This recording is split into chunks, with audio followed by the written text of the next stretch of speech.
Okay, welcome back to another cooking show with us. Trying to show you something different. Last time we were working on some artisanal bread. Told you that we like to do different things. So today we're going to tackle one of the things that a lot of people don't like to do because they find it to be a little bit daunting, is doing a beef brisket. Now, a beef brisket, that's basically the chest portion of cow. A lot of you have had beef brisket and don't even know it. When you get corned beef and cabbage, we just had St. Patrick's Day and lifted a pint of Guinness or whatever you like to have. Those things, that's a same type of brisket. They've just put it in a different type of brine. And then when you cook it, you're typically cooking it with like a pickling recipe. And so it's able to go in and change the flavor somewhat. Now, what we're going to do is we're actually going to take this brisket. Now, this is one that I get from Costco. Now, you can get them from wherever you'd like. Our particular local Costco does a pretty nice job of getting good briskets in. And when you're looking for it, you're looking for a few things. You're looking for, if you're getting the whole brisket, it's going to have this thicker end up in the front. This has a lot of fat in it. We're going to carve some of that out. And then it has the smaller part of the brisket. A lot of people get just that. You can go to the store and just find this narrower part of the brisket and cook that up if you're not looking to do a huge brisket. I happen to like the larger ones. I like cutting out the marbling of the fat. My dogs love that. Yes, you could render it out for yourself, but we get enough of that anyway. So what we're going to do is cut the fat off. And actually, I'm going to show you how to put a rub. And we're going to put it on a smoker. And we're going to smoke this thing for probably at least 12 to 15 hours, depending on how it's cooking and how cold it is with the wind blowing. I use a Traeger pellet smoker. Now mine looks actually like just a regular grill, but it's actually a smoker. And it has a hopper on the side. It's a big box that you put pellets in, and they can be different types of wood. We're going to use a signature blend that they have that has 3 different types of woods, and we'll talk about that later. I'll show you how to prepare this meat, and then as we go along, try to be able to get you to understand some of the nuances of doing this. Now, I've been told that I needed to show a little bit more smiling and stuff as I cook, because I'm normally kind of a light guy, but when you're talking to a camera lens and nobody behind it to make jokes with, it's kind of tough. So I'm going to do my best to give you some smiles and some stories as I go along. And maybe I'll get better at this. If not, too bad, but at least you'll learn how to do some cooking. So we're starting out with this brisket. When you get to be my age, you start figuring you have to use glasses every now and then. This is coming out to be about a 20-pound brisket. So this is about a 20-pound brisket. It's not the biggest I've ever done, but it's on the larger size. A lot of briskets that people get, they're probably in the more 10, 12-pound range. But that's more of that half-size brisket. So what we're going to do is we're going to start off by, we're going to take this plastic wrapper that they give us off of this thing.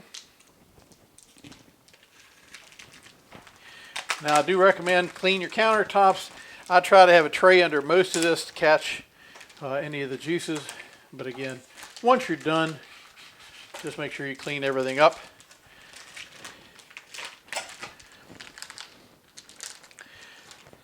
Some people will do this on newspaper, however they like to do it. It's up to them. All right, so as you can see, we have quite a lot of marbling going on here. A lot of fat going through it. Now, a brisket, being it's that chest piece, is very, very tough, okay? So you have to cook this low and slow.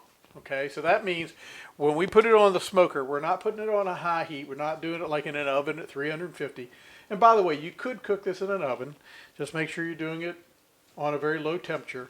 We're going to set up our Traeger, which does have thermostatic control, to 225 degrees. So anywhere in that 200 to 240 degree range is a good slow temperature. With that smoke hitting it all the time, you want to get that. They call it a bark. It's the coloring and the texture on the skin after it's had a lot of smoke and heat applied to it. What will happen with this is as this, all of this meat, all of the parts within the meat that are, the fibers, they need to break down. Otherwise, it's a really chewy piece of meat. So you've had a piece of meat before, it tastes like shoe leather, or it's really, really hard to cut. And even if you've gotten a really nice steak, sometimes they're just difficult to cut. Sometimes how they cut the steak, but often it's time because they cooked it so fast, it didn't have any time for those tissues to break down. So, when you have a muscle, you've been working that muscle, it has to break down, when you want to get it to make it something that you're going to want to eat. So, what we're going to do is we are going to take and cut off excess fat. Now, you don't need to cut off all the fat, but when you're doing this, and be careful, because you don't want to cut yourself, what we're going to do is we're going to be going in here and looking at the marbling. Now, you can see, even with this is a very, very sharp chef's knife. I also recommend using a sharp knife. Some people use their own kitchen knives, but as you can see with this, you can see we have a little bit of meat on here, but most of this is solid fat. Now, my dogs are going to love this little piece, but I don't recommend using a dull knife. If you have a knife at home, you can always get them sharpened. You can buy sharpeners at the store, and they work okay. If you're really using a good knife, like a chef's knife, these are Wüsthof. They're not cheap. Now, that's neither here nor there. My grandmother worked with old pots and pans that were dented, and she had knives that were just junk knives, but she always kept them razor sharp. So whether you use a whetstone, whether you use a sharpener, you can get the electric sharpeners, whether you take it to a service to get it sharpened. But you want it sharp so you don't have to really work hard at cutting things. And I will tell you from experience that when you get these things sharpened, if you don't remember you just got them sharpened, you should slow down before you start cooking or cutting with them, because you can cut right through your finger, right through the bone. I have done some times where I've gotten them back. My wife has taken them to a service, and she got them done, and I forgot she had them done. And I'd be doing some chiffonading of vegetables, and that's basically a fancy way to say that I was doing very, very fine cuts of vegetables, where you take the vegetable and you're sitting there chopping like this and making very thin onions or whatever. And I found that I took a part of my nail and had to throw it all out because you can't eat nails. Well, I guess you could, but most people wouldn't want to do that. So with that being said, always be careful what you're doing with knives, but it's best to work with a sharp knife, at least as far as I'm concerned. Now, a couple things here. You'll notice there's some marbling here in the center. I may take a little bit of that out, but honestly, if there's 1/4 inch, 1/8 inch of fat on there, that's just going to give it flavor. But you can see that center part, I've taken a lot of fat out of there. Haven't taken it all out, and there's marbling even going down into here. That'll cook nice, and it'll break down over time. And we come to the other side. See that big wedge of fat right there? Now you're saying, well, Bill, I can hear you. Well, Bill, if you have all this fat, why don't you just get the smaller piece and not have to deal with that? Well, I happen to like to trim my own. I happen to like to get it to the point where I think it's going to be the right amount of marbling. Sometimes you make a mistake and you'll find out you have this big glob of fat that you weren't planning on. But for the most part, it makes it something that's a lot better to taste. And my dogs do love that I do this, and I think they would be very angry at me if I started getting stuff that I didn't have to trim up and give them food at the end. So, you don't want to have a bunch of angry puppies at your house. This is actually coming out a lot less fat than I thought. But check just a little bit under here.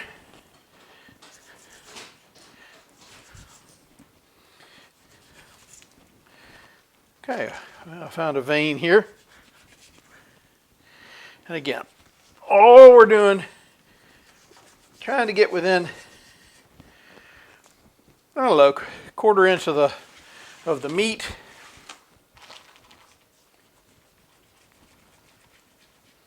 So we don't just have a big pocket of fat. When you go to a restaurant that serves brisket,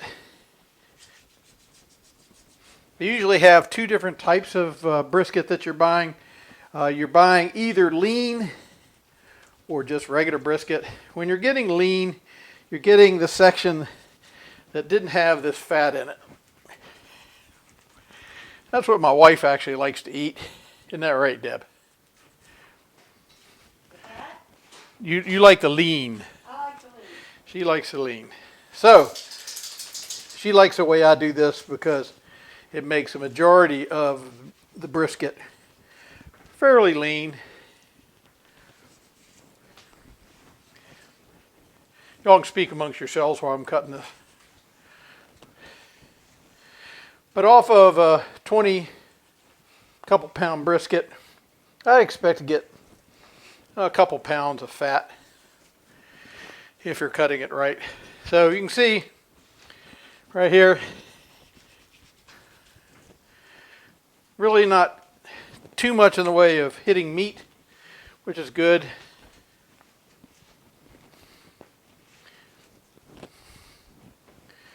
Well, we've taken that pocket out a little bit right there, but I don't really care that much.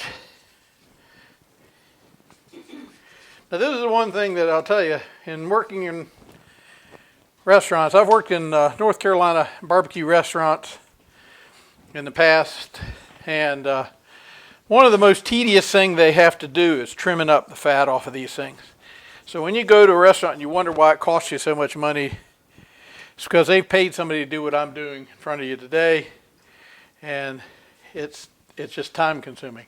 So if a company is doing a lot of brisket, if they're really trimming it up like this, it's taking them quite a bit of time compared to just taking like a pork butt or whatever and throwing it on the smoker without hardly any type of work. So we've now gotten this pretty well trimmed up. I'm going to wash my hands first, and I'm going to put a rub on it.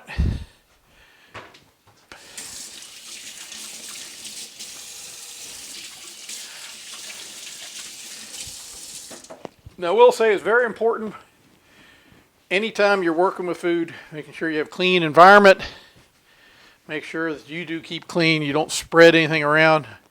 Right now, with all the stuff we're dealing with, you're learning about how to protect yourself and keep everything good. But we've been doing that in the food industry for decades. You know, we're talking about foodborne type of illnesses and such. So you want to keep things good temperatures. You want to keep things in good places. And then once you're done, you want to clean counters with appropriate cleansers and stuff so that you don't have to worry about that the next time you're touching a counter. Now,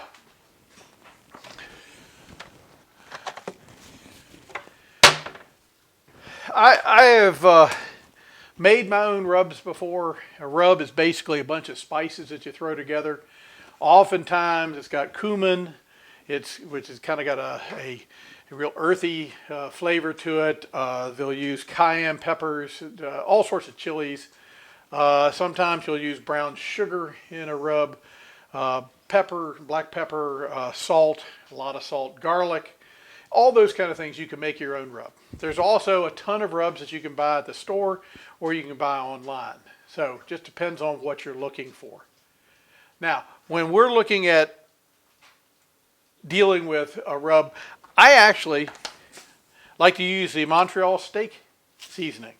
They don't pay me anything to say that, but I think it's got a nice blend of stuff in it.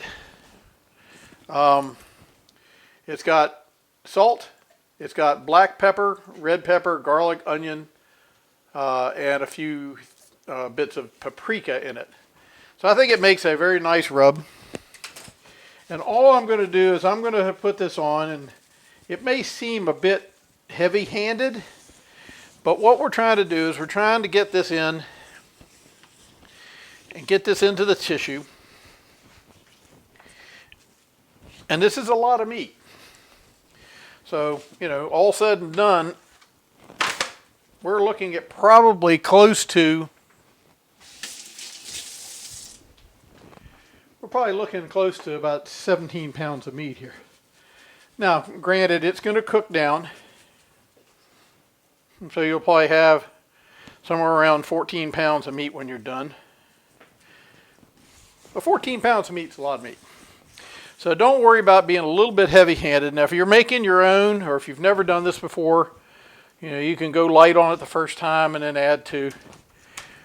But you see, I've even put it in this cavity that we cut. Remember, we took the fat out here, because it's all going to cook. Now, the nice thing about doing this is this meat, it could sit overnight in the refrigerator, let it dry out a little bit before you put it on, or you can put it on just as is, and that's what we're going to do in just a bit.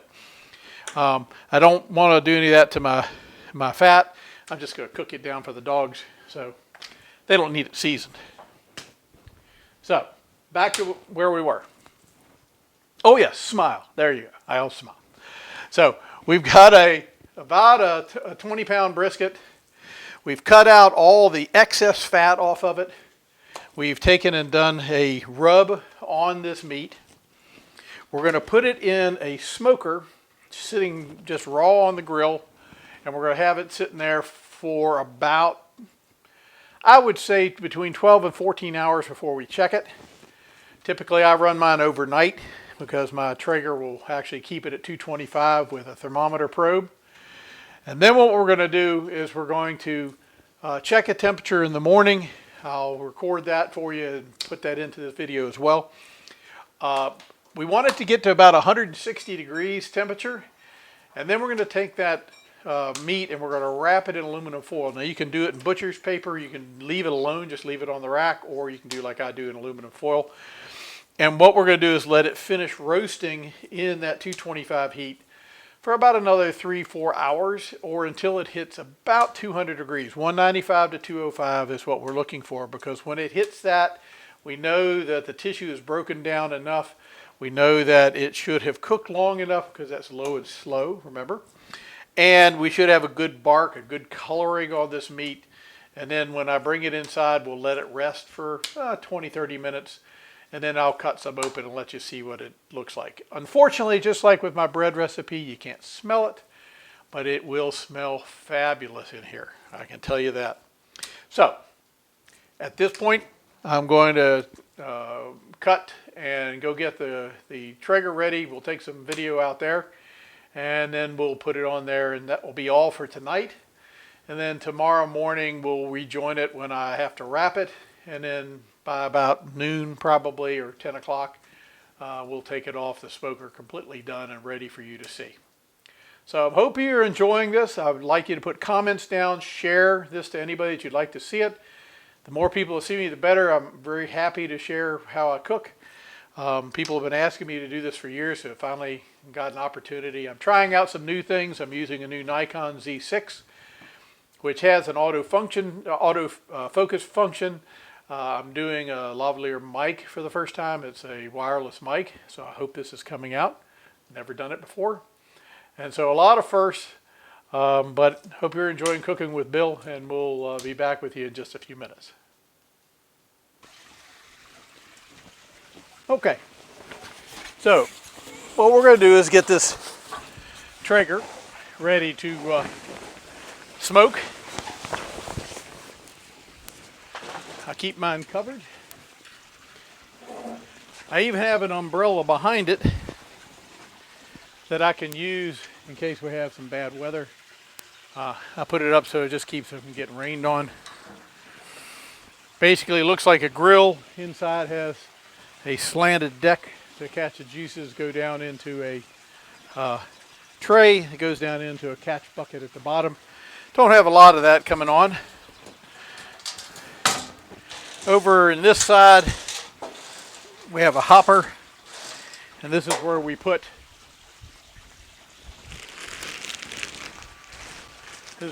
pellets. I'm using our signature blend. This has got hickory, maple, and cherry. Now I've got a little bit of apple already in So at this point, my dogs always like to come out and eat these little pellets. Probably not the best for them, but it is just wood. Okay, so put some of the signature pellets in there. It'll last me overnight unless something happens where the pellets don't fall in. That's happened once or twice, but for the most part, it's a good deal. And what I'm going to do is I'm going to go ahead and start the smoker up. Now, when you do that, it recommends that you let it smoke for about 5-10 minutes. What that's doing is that's burning off the initial amount of the wood chips. The initial burn before it gets up to smoking and heat actually doesn't have a great flavor. So what you want to do is let it get that initial smoke going, and then we'll be able to put the meat on. So I'll leave the lid up. We're going to let it start to smoke here in just a few minutes.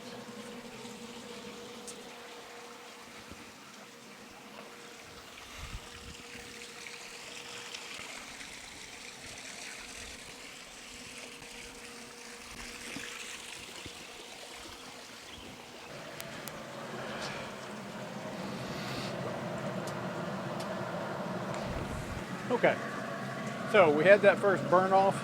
You saw that big white kind of smoke coming off, or grayish smoke. Once that's burned off, you're able to start putting your meat on. So we're going to go ahead and put the meat in the center.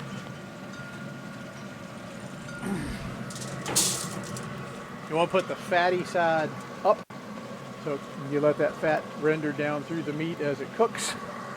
Okay. Now I'm just going to take all these nice pieces of fat and just kind of spread them around.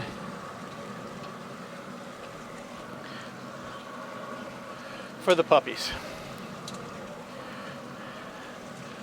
Now if you like fat and you want to eat it, that's fine too. Just make sure you cook it enough that you know it's all done, because I have some really thick pieces like this. They're going to take longer than the real thin pieces. Now, I'm not putting a thermometer on this yet, even though I have a temperature probe for it.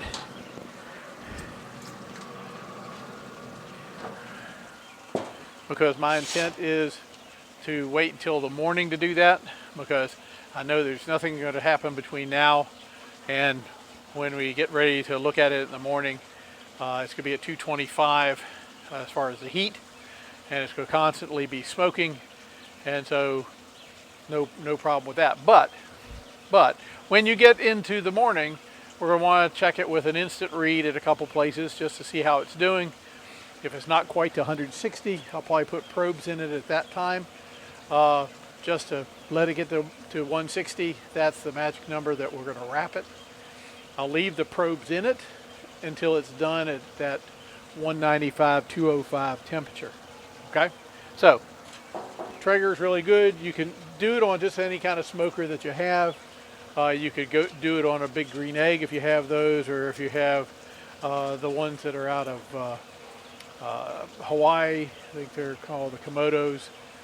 You can do it in your oven if you really want to do something in your oven. So you can just sit there and put it in a roasting pan, 225 degrees, but you're going to leave your oven on all night or all day long to do that same slow cook. So the time factors could be about the same as whether you want it inside cooking that whole time or whether you want it outside. Now, I personally like to smoke it, so using a smoker is the best way in my opinion. But if you have a wood smoker, do it just with a regular chunks of wood. When I was in a North Carolina barbecue restaurant, we just had a giant pit. We put wood underneath, and that's how you cooked it. You just had to watch your temperature.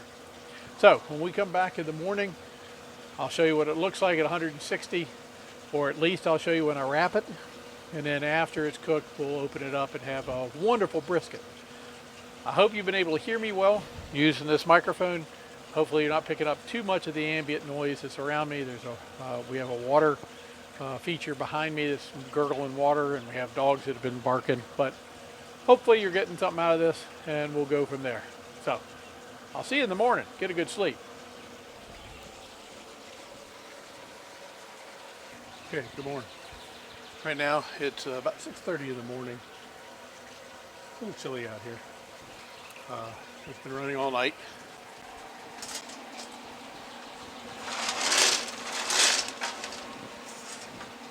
Hopper's about halfway, a little more than halfway done.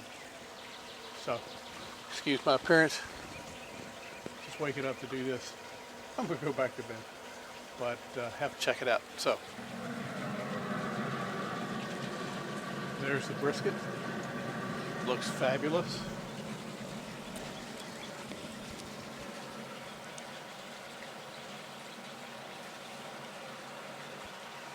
That's a nice looking brisket. Now, what I'm going to do right now is I'm going to take a instant read thermometer.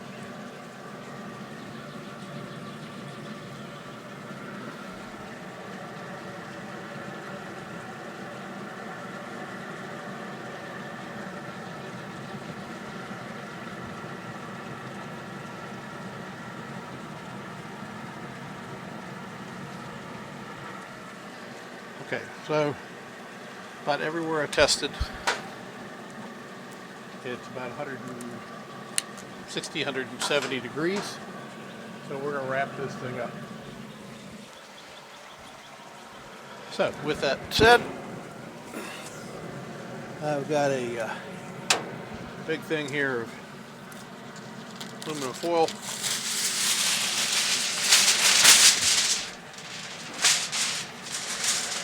Now,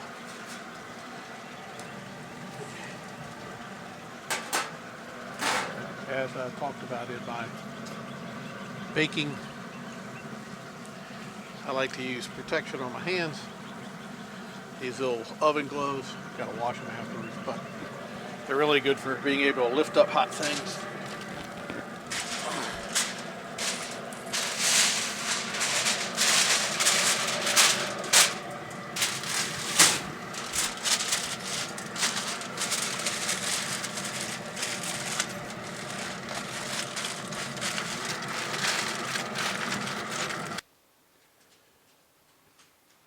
Okay, so we have brought the brisket in, but letting it rest for about 20, 30 minutes, thereabouts.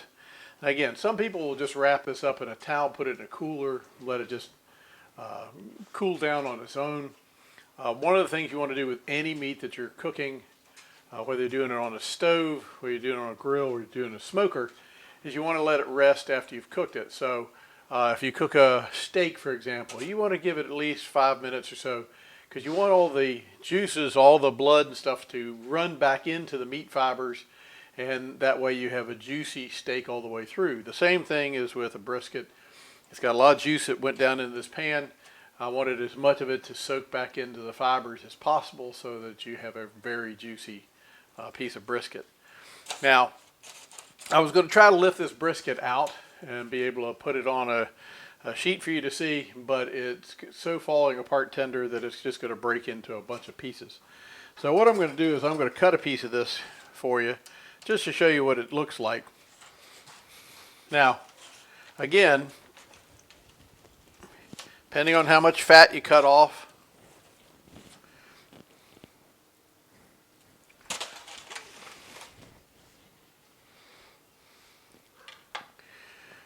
so if you see this, I'll get a little closer.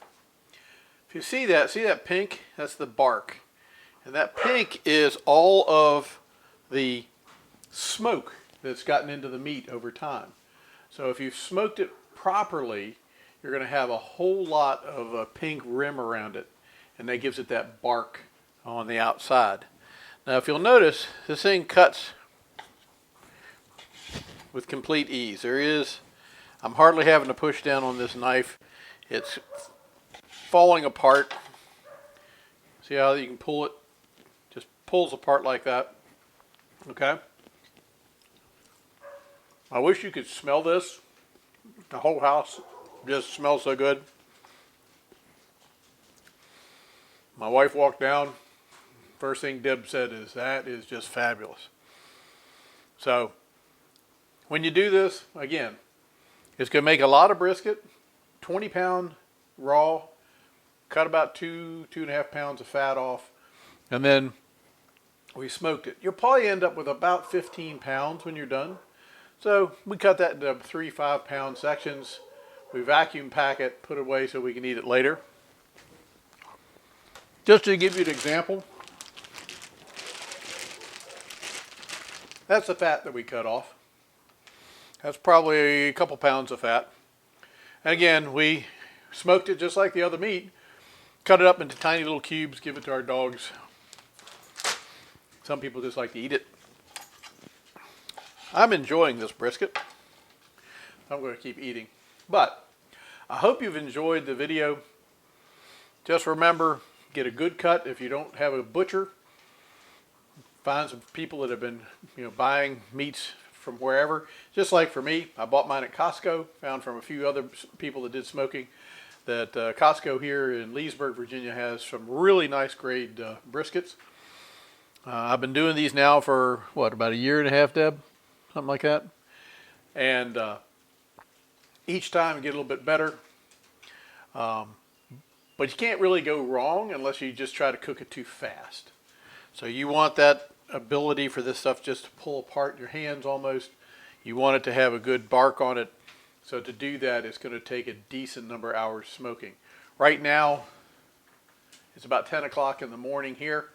So when we started at about 7 o'clock. So 7 to 7 was a 12-hour, 3 more, so we're at 15 hours. So somewhere between 14 and a half, 15. But again, the time is not as crucial as the final temperature, but you do want to have at least that long burst of time at the beginning to break down all this tissue. So when you're doing it, look at having a long-term cook. You can start it in the morning, have it done, sometime late in the day. I used to start at 7 in the morning, be done at 10 at night, and then put it in the fridge for the next day. I've actually found, since I trust my Traeger, that I can run it all night long. I just put it on the Traeger. If it's going to rain, I put the umbrella above it. You don't have to, but I like to protect the electronics. And then just let it run all night long. So, again, Cooking with Bill. If you got a better name for this segment, tell me what you'd like to have it. But I guess I could say bon appetit, but hey, this is brisket, so just enjoy.